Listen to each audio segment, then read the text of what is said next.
கோவில்களில் கூட கண்ணியம் காக்க தெரியாத ஒரு முட்டாள் தற்குறி கூட்டமா இந்த தாவேகா கூட்டம் இருக்குது.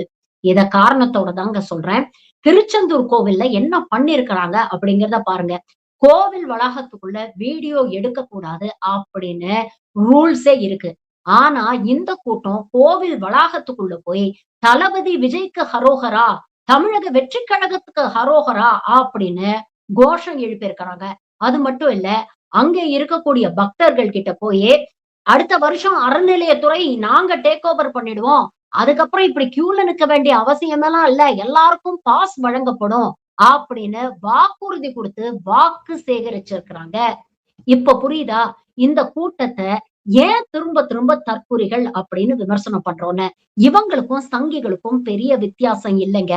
அதனாலதான் ரொம்ப அழகா டாக்டர் திருமாவளவன் அவர்கள் சொன்னாரு. ஆர்எஸ்எஸ் பெற்ற குழந்தைகள் தான் விஜய், சீமான் போன்றவர்கள். அப்போ அவங்கள பின்பற்றக்கூடிய தற்குறிகள் எப்படி இருப்பாங்க அப்படிங்கிறத யோசிச்சு பாருங்க.